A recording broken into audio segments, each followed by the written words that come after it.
سن 329 میں امام کی غیبت صغرا ختم ہوتی ہے اور پھر غیبت کبریٰ کا آغاز ہوتا.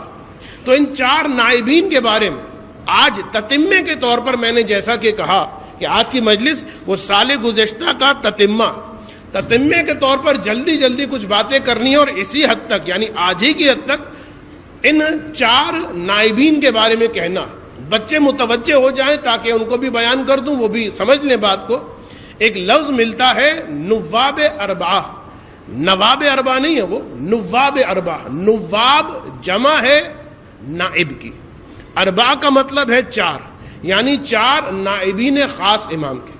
تو ان 4 نائبین میں سب سے پہلے جو ہیں وہ ہیں جناب عثمان ابن سعید عمری، اور پھر ان کے بیٹے ہیں جناب محمد ابن عثمان ابن سعید عمری، اور پھر تیسرے جو نائب خاص امام کہ جن کے نام پر آپ عریضے بھی باقاعدہ ڈالا کرتے ہیں، جناب ابو القاسم حسین ابن روح نو بختی، اور چوتھے کہ جن کا نام میں نے ابھی آپ کے سامنے لیا، آخری نائب خاص سے امام جناب علی ابن محمد سموری. ایک درود پڑھ دے محمد و آل محمد پر.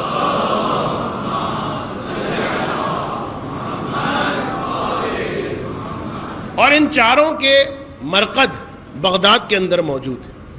بغداد تقریباً ایک سینٹرل ایریا بنتا تھا کہ جو لوگ مثلاً ہمدان سے آ رہے ہیں، جو لوگ آذربائیجان سے آ رہے ہیں، جو لوگ مثلاً بصرہ وغیرہ سے آ رہے ہیں، ان کے لیے تقریباً ایک آسانی تھی کہ بغداد میں آ کے رابطہ کرنا. اس لیے کہ جناب عثمان ابن سعید عمری یعنی پہلے نائب خاص، یہ وہ ہیں کہ جو 10ویں امام کے بھی صحابی رہ چکے ہیں اور 11ویں امام کے بھی صحابی رہ چکے ہیں. بڑے سمجھ لیجئے کہ مقتدر شیعوں میں سے، فقہا میں سے، اور انتہائی اکابر افراد میں سے ایک شخصیت جناب عثمان ابن سعید کی. اور ان کے بارے میں یہ ملتا کہ ان کا مرتبہ یہ کہ ابھی میں ایک آپ کے سامنے وہ امام کی توقیع پڑھوں گا، اس سے ان کا مرتبہ بھی سمجھ میں آ جائے گا اور ان کے فرزند کا مرتبہ بھی سمجھ میں آ جائے گا. اس سے بڑی اور زیادہ کیا عظمت کی بات ہوگی کہ باپ بھی نائب خاص ہے اور بیٹا بھی نائب خاص ہے. ایک درود پڑھ دیں محمد و آل محمد پر.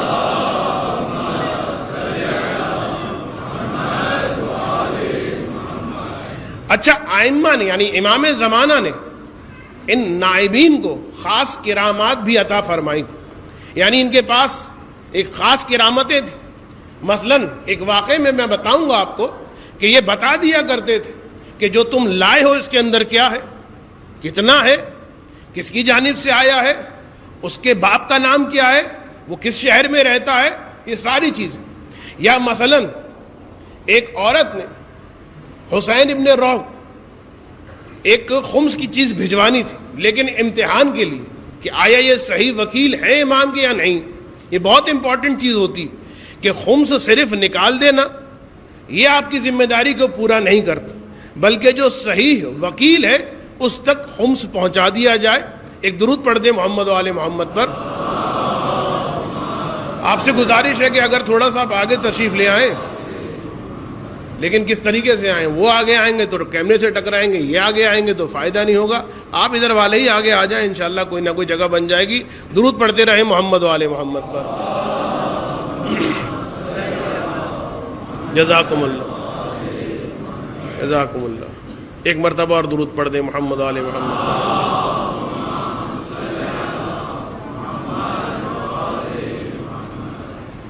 آخری مرتبہ درود پڑھ دیں محمد و آل محمد.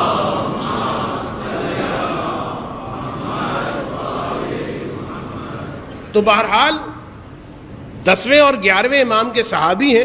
مقتدر کے زمانے میں تقریباً 5 سال، یہ نہیں، یہ حسین ابن روح کے بارے میں یہ میں نے غلط کہہ دیا. 10ویں اور 11ویں امام کے صحابی، اور ان کی عظمت یہ ہے، ایک تو وہ توقیع جو آپ کے سامنے میں پڑھوں گا، اور دوسری بات یہ کہ احمد ابن اسحاق، جب آپ قم جاتے ہیں تو قم میں ایک مسجد حسن عسکری کے نام سے آپ ایک مسجد کو دیکھتے ہیں کہ جو قم کے حرم کے ساتھ بالکل تعمیر تقریباً ہو گئی ہے، اور بڑی عظیم الشان وہ مسجد.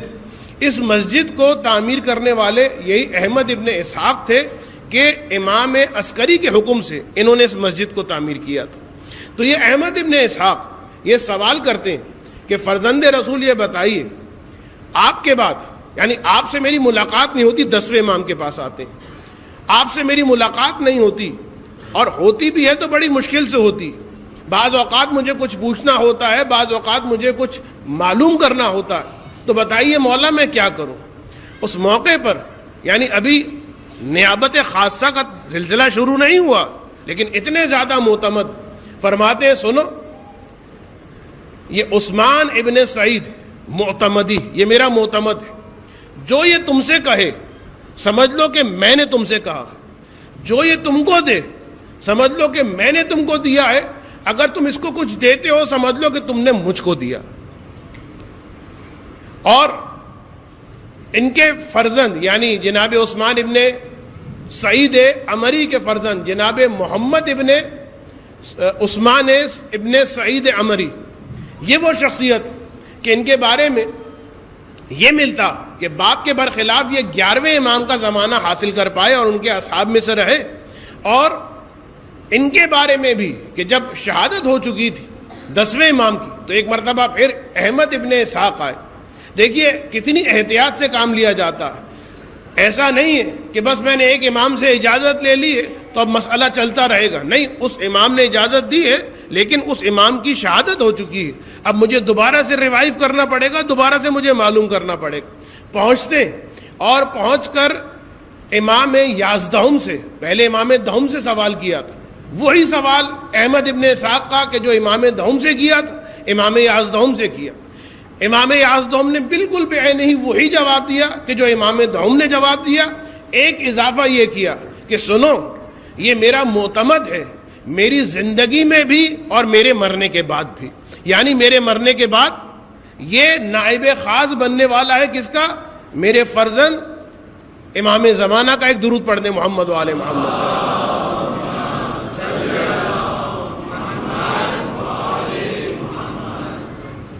اور تیسرے جو نائب خاص ہیں, میں نے بہت جلدی بات کو آگے بڑھایا ہے, تفصیل میں جانے کا وقت نہیں. تیسرے جو امام کے نائب خاص ان کا نام ہے جناب حسین ابو القاسم حسین ابن روح نوبختی. اچھا, وہ جو پہلے امام کے نائب خاص تھے یعنی پہلے نائب خاص وہ قبیلہ بنی اسد سے تعلق رکھتے تھے, یہ ایک میں نے بات جو تھی فراموش کر دی. تو اب یہ جو حسین ابن روح ہیں یہ تیسرے نائب خاص ہیں امام کے, اور ان کے بارے میں ہے کہ انتہائی فقیہ انسان. ایک کتاب بھی انہوں نے تالیف کی ہے جس کا نام ہے التأدیب, اور یہ اتنے زیادہ سمجھ لیجئے کہ باوقار اور اتنے زیادہ نیک اور اتنے زیادہ متقی شخص تھے کہ جو کتب اربع نہیں معذرت کے ساتھ جو ائمہ اربع کے ماننے والے ہیں, یعنی یہ دوسرے فرق کے افراد ہیں جو اہل تشیع نہیں ہیں, وہ کہتے تھے کہ ان کا تعلق ہم سے, اس لیے کہ حسین ابن روح تقیہ کی حالت میں ہے.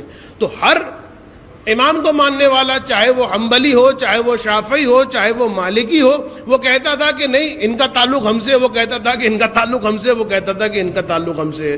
اتنا زبردست ان کا اخلاق تھا اور اتنی زبردست ان کی صورتحال تھی. تو یہ تھے حسین ابن روح کے جن کے بارے میں نے اوپر غلط کہہ دیا, پہلے غلط کہہ دیا کہ جناب حسین ابن روح جو ہے مقتدر کے زمانے میں 5 سال قید میں رہے. اور ان کے ساتھ وہ واقعہ پیش آیا تھا کہ ایک عورت نے جب خمس بھیجا تھا تو اس نے امتحان کے لیے کیا تھا, بلکہ امتحان کیا ایک حادثہ یہ رونما ہو گیا تھا کہ وہ خمس پہ جو کپڑا بھیجا تھا وہ کپڑا جو ہے وہ دریا برد ہو گیا تھا, وہ دریا میں گر گیا تھا. اور اس کے بعد جب وہ پریشان ہو کے حسین ابن روح کے پاس آئی تھی تو حسین ابن روح نے جب اس نے خمس کی چیزیں دینا شروع کی تو جناب حسین ابن روح نے وہ جو فہرست بنائی کہ تم نے یہ چیز یہ دی ہے, یہ چیز یہ دی ہے, یہ چیز یہ دی ہے, اس کے بعد فرمایا تم ایک چیز بھول گئی. کہا کون سی چیز؟ فرمایا کہ وہ جو تم ایک کپڑا لے کر آنا چاہتی تھی, ایک کپڑا بھی تو تھا خمس کا. شرمندہ ہو کے کہا کہ میں کیا کروں, وہ کپڑا تو دریا برد ہو گیا, وہ ضائع ہو گیا, اب میں کیا کر سکتی ہوں, بلکہ اس کے لیے میں چاہتی تھی کہ آپ سے مصالحت کروں. تو اس موقع پر حسین ابن روح نے اپنے غلام کو آواز دی, غلام کمرے میں آیا, اور کمرے میں جب آیا تو اس نے وہی کپڑا جو دریا میں جا چکا تھا. حسین ابن رو نے دکھایا اور کہا کہ یہ کپڑا تو نہیں تھا. حیران ہو گئی اور کہنے لگی بے شک آپ صادق اور امین ہیں, یہی کپڑا تھا کہ جو میں خمس کے لیے لے کر آ رہی تھی. ایک درود پڑھ دیں محمد و آل محمد.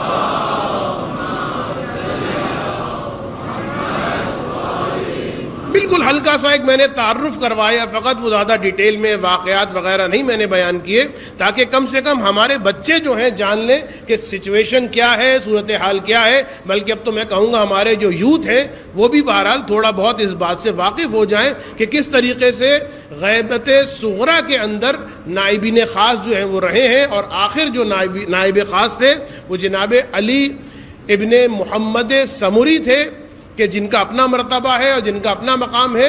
میں صرف ایک بات بیان کر دوں یہاں پر حسین ابن روح کے اعتبار سے, کہ دیکھیے نائبین خاص کی جو وظائف تھے, جو ذمہ داریاں تھیں, ان میں سے ایک اہم ذمہ داری یہ تھی کہ امام کے نام کو فاش نہیں کرنا, امام کے نام کو نہیں بیان کرنا.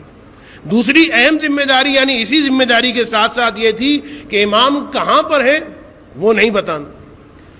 حسین ابن روح نوبختی, انہی کے زمانے میں ایک شخصیت گزری ہے, سہل نوبختی, اور یہ ان سے بھی زیادہ باعظمت شخصیت. تو بعض اوقات لوگوں نے سوال کیا کہ حسین ابن روح کو تو نائب خاص بنایا گیا, آپ کو نائب خاص کیوں نہیں بنایا؟ تو اس موقع پر سہل نوبختی نے جواب دیا کہ دیکھو بے شک میں فقیہ ہوں, بے شک میرا علمی مرتبہ یہ, لیکن حقیقت امر یہ کہ یہاں پر اسرار آل محمد کو محفوظ رکھنا, اور میرے ساتھ مرحلہ یہ کہ اگر مجھے فشار دیا جائے, مجھے تھوڑا سا بھی شکنجہ دیا جائے, تو میں جانتا ہوں کہ میں بتا دوں گا کہ میرے زمانے کا امام کہاں پر ہے.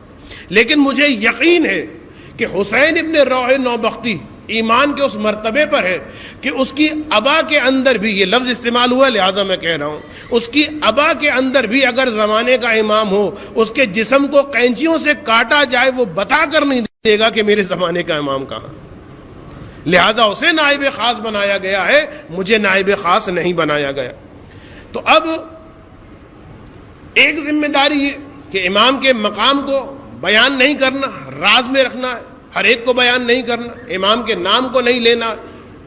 اسی طریقے سے خمس جمع کرنا ہے, زکوٰۃ کو جمع کرنا ہے, اور پھر جو ضرورت مند ہیں ان تک پہنچانا.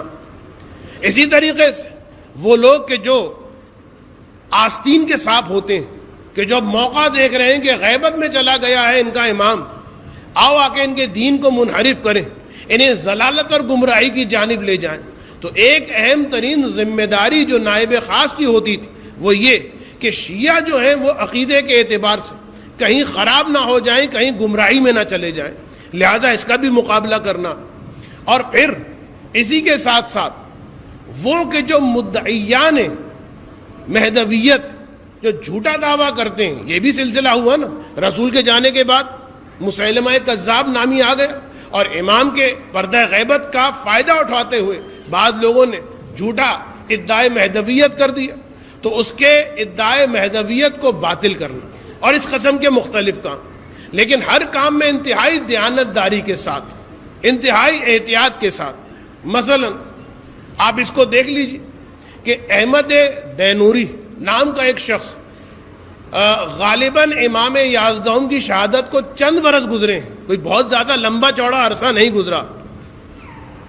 احمد دینوری, ابھی نیابت خاصہ کا سلسلہ غالباً شروع نہیں ہوا. وہ بہرحال ان افراد میں سے تھا کہ جو وہ وکلا تھے کہ جو مختلف علاقوں میں پہلے ہی سے موجود تھے.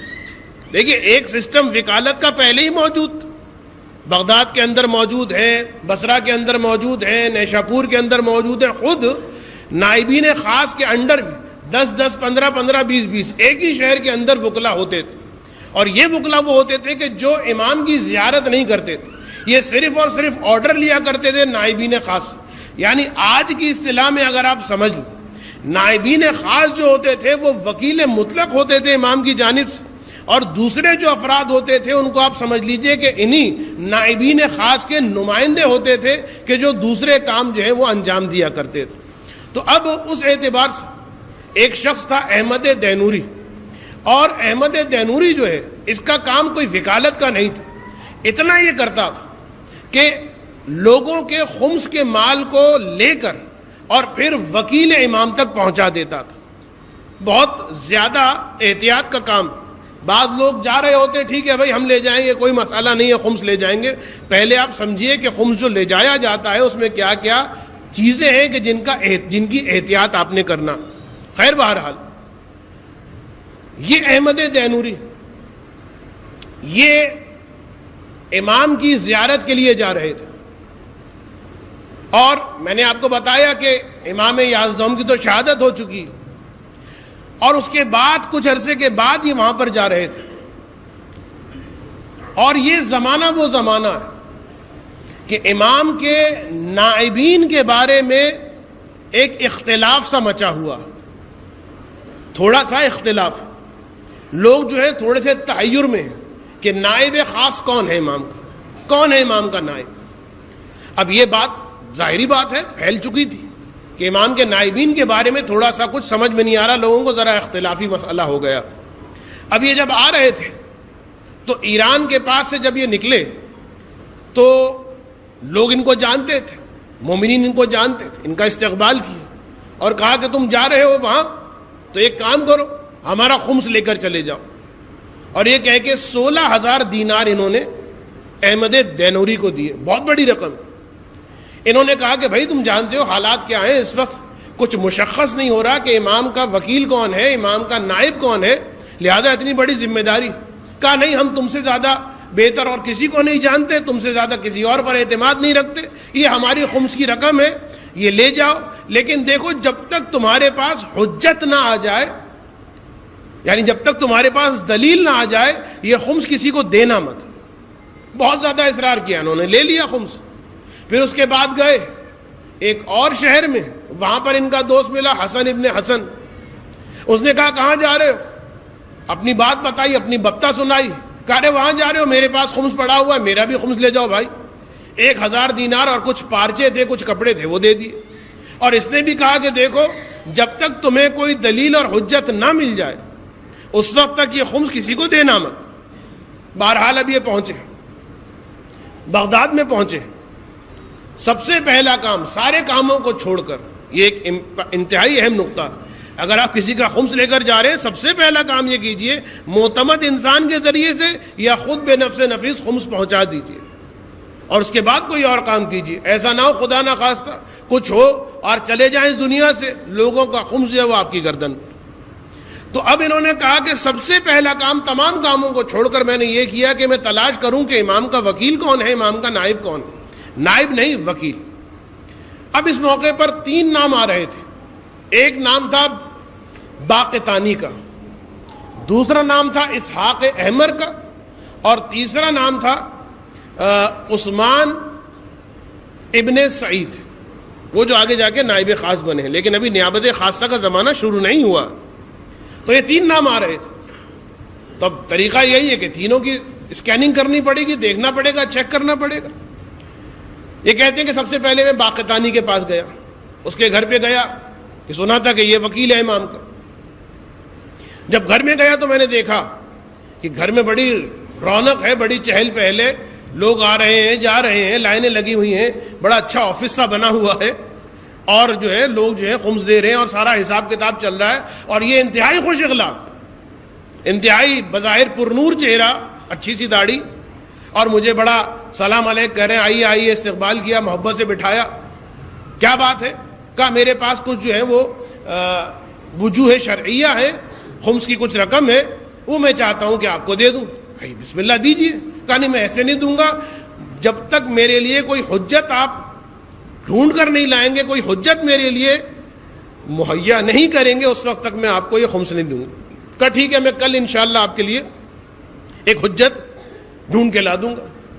دوسرے دن بھی کچھ نہیں ہوا، تیسرے دن بھی کچھ نہیں ہوا، 3 دن گزر گئے، حجت نہیں آئی، یعنی کوئی دلیل ان کو لا کے نہیں دی گئی کہ جس سے یہ قانع ہو جائیں کہ یہی وکیل ہے امام زمانہ کی. بہرحال دل برداشتہ ہو کے یہاں سے اٹھے.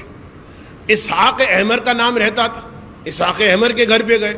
ویسا ہی بڑی ریل پیل ہے, خادموں کا رش لگا ہوا ہے, لوگ آ جا رہے ہیں, اور بڑا خوش اخلاق انسان, جوان مرد قسم کا اخلاق انسان, اور آ کے بٹھا رہا ہے, استقبال کر رہا ہے. وہی سوال کہ جو باقتانی نے کیا تھا اس نے بھی کیا, اور ان کا جواب وہی کہ مجھے حجت چاہیے, اور اس کا جواب وہی کہ میں کل دے دوں گا. 3 دن گزر گئے, اس نے بھی کچھ نہیں کیا. لہٰذا اب ایک نام بچتا تھا اور بہت پریشان. 16,000 دینار, وہ 17,000 دینار سونے کے, اور اس کے علاوہ پارچے اور پتہ نہیں کیا کیا چیزیں, یہ سب کے سب خمس ہیں. کیا کیا جائے؟ ابھی آخری نام رہتا کون؟ عثمان ابن سعید. یعنی اس واقعے کے اندر ان کا نام ابو جعفر ان کی کنیت کے ساتھ لکھا گیا. ابو جعفر عثمان ابن سعید کی کنیت. ابو جعفر ان کے بارے میں بھی سنا. اب جب ان کے گھر پہ گئے تو جا کے دیکھا, ارے یہ تو بڑا سادہ آدمی, نہ خدام ہے, نہ ریل پیل ہے, نہ کوئی آفس کھلا ہوا ہے بڑا زبردست تھا, نہ کوئی ایسی کوئی چیز ہے. بڑا سادہ سا بوڑھا آدمی ہے, سفید سا سادہ سا لباس پہنا ہوا ہے, اور ایک بہت محقر سا کمرہ ہے, ایک گھر ہے, اور اس میں لا کے اس نے بٹھا دیا. میں نے کہا کہ بھائی میرے پاس جو ہے خمس کی کچھ مقدار ہے, اور میں چاہتا ہوں کہ اسے صاحب حق تک پہنچا دوں. ابو جعفر نے, میں اب کنیت صرف کہوں گا, نام پورا نہیں لے رہا, ابو جعفر نے فرمایا کہ دیکھو اگر تم چاہتے ہو کہ اسے صاحب حق تک پہنچا دو تو تم سامرہ جاؤ ابن الرضا کے پاس. ابن الرضا جو ہے تمہاری سلسلے میں مدد کرے گا. بہرحال یہ سامرہ گئے, اور سامرہ میں ابن الرضا کا پوچھا. ابن الرضا کے بارے میں پتا چلا. خادم نکلا اس کے گھر سے باہر, اس نے کہا کہ ٹھہریے میں بلاتا ہوں. تھوڑی دیر کے بعد وہ ابن الرضا آیا, چہرے پر جو ہے تقوی کے آثار, اور اس نے کہا کہ کیا بات ہے؟ کہا کہ یہ خمس وغیرہ میں لایا ہوں, لیکن حجت چاہتا ہوں. کہا ٹھہرو, کوئی بات نہیں, ابھی تم کھا پی لو, تھوڑا حمام چلے جاؤ, نماز میں بھی زیادہ وقت نہیں رہ گیا, تھوڑا آرام کر لو, نماز پڑھ لو, اور اس کے بعد آرام سے بات ہوگی. اور پھر بہرحال کچھ پہر کے بعد جو ہے وہ ابن الرضا آیا, اور اس دفعہ جو آیا تو اس کے پاس ایک خط تھا, اور وہ خط اس نے اس کو دکھا دیا کہ خط دیکھ لو. اس خط میں کیا لکھا ہوا تھا؟ وہ خط بقول اس کے امام زمانہ کا تھا, اور اس میں لکھا ہوا تھا کہ اے ابن الرضا, ابو جعفر تیرے پاس 16,000 دینار لے کر آئے گا, اور اس کے علاوہ حسن ابن حسن کے 1,000 دینار ہے. وہ جو 16,000 دینار ہے, ان 16,000 دینار کی تفصیل یہ دینار فلاں ابن فلاں نے دیے ہیں, وہ دینار فلاں ابن فلاں نے دیے ہیں, اس رنگ کا جو کپڑا ہے یہ اس عورت کا ہے, اس رنگ کا جو کپڑا ہے یہ اس قبیلے والوں نے دیا ہے. پوری تفصیل. بس یہ دیکھا, اور آخر میں لکھا ہوا تھا, آخر میں یہ لکھا ہوا تھا, یہ جملہ نہیں لکھا ہوا تھا کہ جو وہاں لکھا ہوا تھا کہ ابو جعفر کو کہو کہ جا کے وہ ابو جعفر کو کہو کہ جا کر دے دے ان کو, اور ابن الرضا کے پاس چلا جائے. یہ بات کچھ نہیں لکھی تھی اس کے اندر. لیکن ابن الرضا نے کہا کہ تم نے خط پڑھ لیا, دلیل تمہیں مل گئی؟ کہا کہ ہاں مجھے دلیل مل گئی. تو اب ابن الرضا نے کہا کہ جاؤ یہ ساری امانتیں ابو جعفر کو دے دو, یہ سارے خمس کی رقم جو ہے یہ ابو جعفر کو دے دو. اب جب انہوں نے, غالباً میں نے اشتباہ کر دیا, خط ہی میں لکھا ہوا تھا کہ ساری کی ساری رقم ابو جعفر کو دے دو, جہاں پر میں تھوڑا سا بھی اٹکا تھا.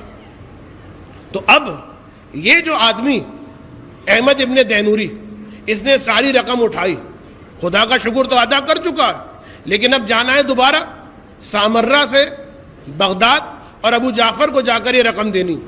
لیکن پہلے تو دیکھیے, یہاں پر میں اس لیے اس واقعے کو بیان کیا تھا کہ ظاہر کو نہ دیکھیے, ظاہری آفس کو نہ دیکھیے, ظاہری ریل پیل کو نہ دیکھیے, کون کتنا آرگنائز ہے, کون کتنی اچھی رسیدیں کاٹتا ہے, کون کتنا ایجوکیٹڈ ہے.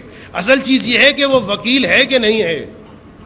اگر وہ وکیل ہے, کتنا ہی سادہ کیوں نہ ہو, خمس اسی کو دیا جائے گا. اور اگر وہ وکیل نہیں ہے, کتنی ہی لمبی داڑھی ہو, کتنا ہی اچھا ماما ہو, کتنا ہی کچھ کیوں نہ ہو, خمس اس کو نہیں دیا جا سکتا.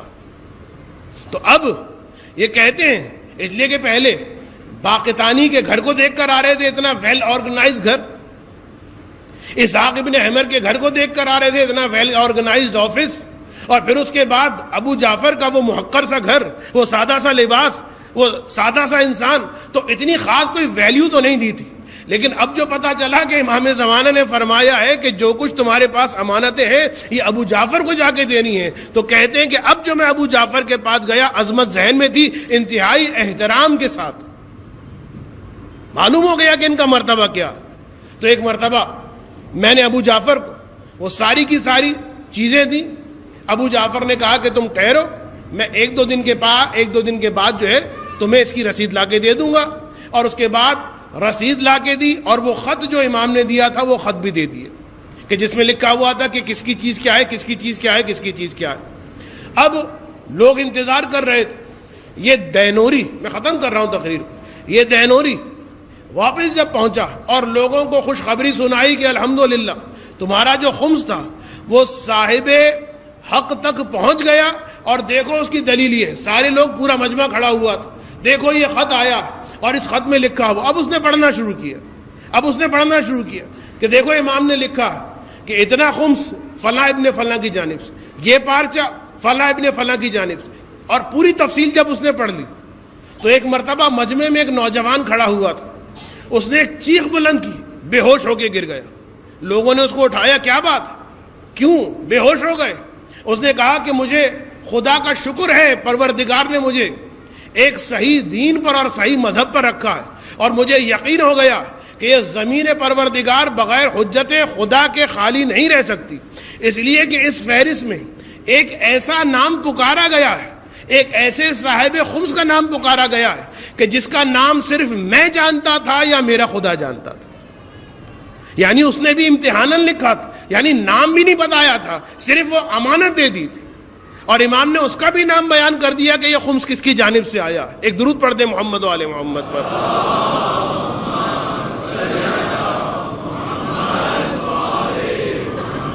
وقت اگرچہ تقریباً ختم ہو گیا، لیکن وہ جو دو باتیں جو انتہائی عظمت کا آپ کو اندازہ کروانے والی، ایک بات وہ کہ جس وقت عثمان ابن سعید امری کا انتقال ہوتا ہے تو ان کے انتقال پر ان کے فرزند محمد ابن عثمان امری کو امام نے ایک خط لکھا، اور اس میں جسے کہتے ہیں نا کنڈولنس والا خط، لیکن اس خط کے اندر امام نے کیا لکھا ہے میں زبانی اس لیے سوچ کر نہیں آیا کہ الفاظ ادھر ادھر نہ ہو جائیں، میں چاہتا تھا کہ امام کے الفاظ آپ کے سامنے بیان کروں، وقت چونکہ بہت زیادہ گزر چکا ہے لہٰذا میں جو خاص الفاظ ہیں وہی بیان کروں گا۔ اب امام نے کیا لکھا ہے کنڈولنس کے اندر، کس کے جو پہلا نائب خاص ہے اس کا انتقال ہو گیا ہے، اور اس کے بیٹے کو وہ کنڈولنس والی توقیع بھیجی۔ سب سے پہلے لکھا ہے وہ آیا استرجاع انا للہ و انا الیہ راجعون تسلیما لامرہ ورضا بقضائہ وبفعلہ عاش ابوک سعیدا ومات حمیدا، تیرے باپ نے جو زندگی گزاری نا وہ سعادتوں والی زندگی گزاری، فرحمہ اللہ والحقہ باولیاء وموالیہ علیہم السلام، یہ دعائیں دی ہیں کہ خدا اس پر رحم کرے اور اس کو ملحق کرے اس کے اولیاء علیہم السلام کے ساتھ۔ جملہ دیکھیے، فلم یزل فی امرہم ساعیہ فیما یقربہ الی اللہ عز وجل و الیہم، نائب خاص کی ایک صفت امام بیان کر رہے ہیں، فلم یزل فی امرہم ساعیہ، یہ جو تھا تیرا باپ یہ کسی ایسے کام میں، یعنی ہر وقت ائمہ کے امر میں کوشش کرتا رہتا تھا، ہر وقت دین خدا دین ائمہ کے لیے محنت کرتا رہتا تھا، ان چیزوں کے لیے کہ جن چیزوں کے ذریعے سے یہ قربت حاصل کر دے اپنے ائمہ کی اور قربت حاصل کر لے خدا کی۔ پھر دعا دی ہے نظر اللہ وجہہ، خدا اس کے چہرے کو تر و تازہ رکھے، وَأَقَالَ لَهُ أَسْرَتَهُ، اور خدا اس کی لغزشوں کو معاف کر دے، وَأَجْزَلَ اللَّهُ لَكَ الثَّوَابَ، اور خدا تیرے اجر و ثواب کو زیادہ کر دے۔ اب میں بیچ میں سے کچھ لائنیں ختم کر رہا ہوں، سنیے امام کیا فرماتے ہیں، وَرُزِيتَ كَمَا رُزِينَا، اور تیرے باپ کے مرنے پر جس طرح تو مصیبت زدہ ہے میں تیرے زمانے کا امام بھی مصیبت زدہ ہوں، وَأَوْحَشَكَ فِرَاقَهُ وَأَوْحَشَنَا، جس طریقے سے تو وحشت میں آ گیا ہے ان کے مرنے پر، تیرے زمانے کا امام بھی وحشت میں آ گیا ان کے مرنے پر۔ اور سنیے وَكَانَ مِن كَمَالِ سَعَادَتِهِ، اور تیرے باپ کے سعادتوں کے کمال میں سے کمال یہ تھا أَن يَرْزَقَهُ اللَّهُ وَلَدًا مِثْلَكَ، کہ خدا نے اس کو تجھ جیسا فرزند عطا کیا۔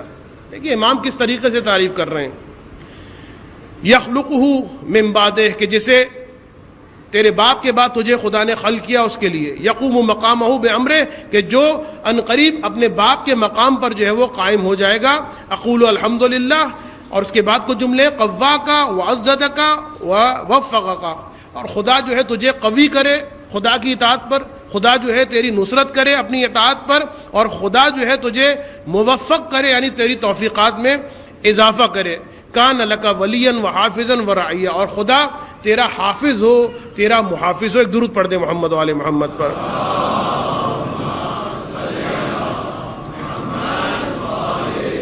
اور چونکہ تقریر میری ختم ہو رہی ہے، اسی کے اعتبار سے وہ جو آخری امام کے نائب تھے جناب علی ابن محمد سموری، ان کے بارے میں امام نے فرما دیا تھا، توقیع ان کے پاس آئی تھی، اور ان کے انتقال کے بعد جو ہے غیبت کبریٰ کا زمانہ شروع ہوا تھا۔ وہ جو توقیع آئی تھی اس میں امام نے فرمایا تھا، اعظم اللہ اجر اخوانک فیک، کہ میں تعزیت اور تسلیت عرض کرتا ہوں تیرے بھائیوں کو تیرے بارے میں، یعنی بھی زندہ ہیں تیرے بھائیوں کو تیرے بارے میں۔ فإنک میت ما بینک وبین ستۃ ایام، اس لیے کہ تو 6 دن کے اندر اندر جو مرنے والا ہے۔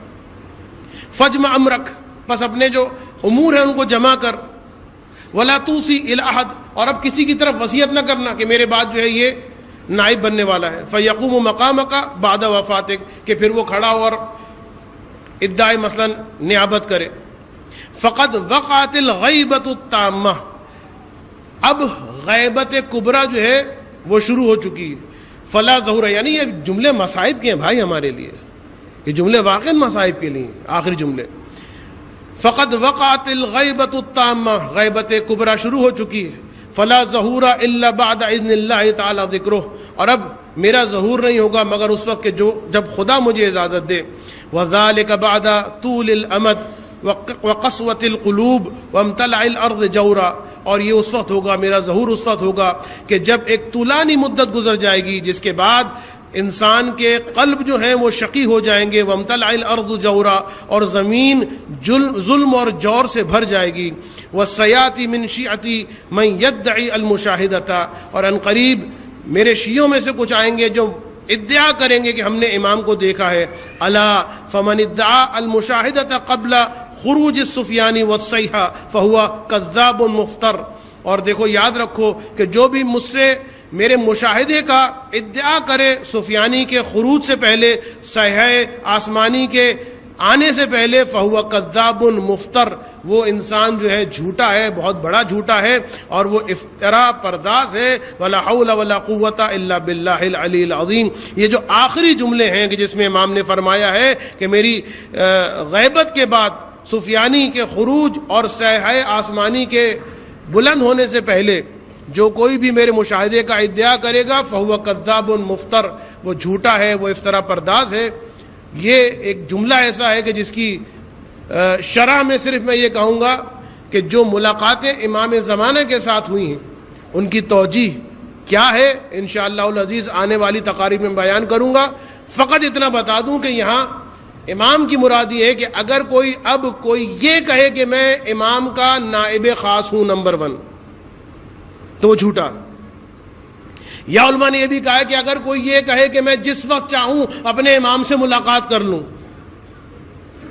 جب چاہوں 8 بجے ناشتے پر بلا لوں، ہوا ہے نا ایسا، جب چاہوں میں چھلا لے کر آ جاؤں، جو ایسا کہے گا کذاب مفتر، وہ جھوٹا، وہ افترا پرداز ہے۔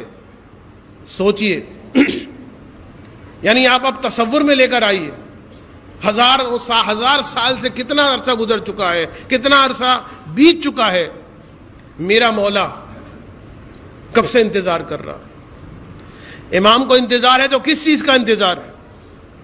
زینب کی جو چادر لٹ گئی تھی، حسین کے سوکھے گلے پر جو خنجر چل گیا تھا، اور جنہوں نے عید کا اعلان کیا تھا، جنہوں نے خوشیاں منائی تھی، وہ اور وہ لوگ کہ جو آج بھی یزید کو رضی اللہ تعالیٰ عنہ کہنے کے اوپر تلے ہوئے ہیں، اور وہ لوگ کہ جو حسین کے قتل ہو جانے پر خوش ہیں، راضی ہیں۔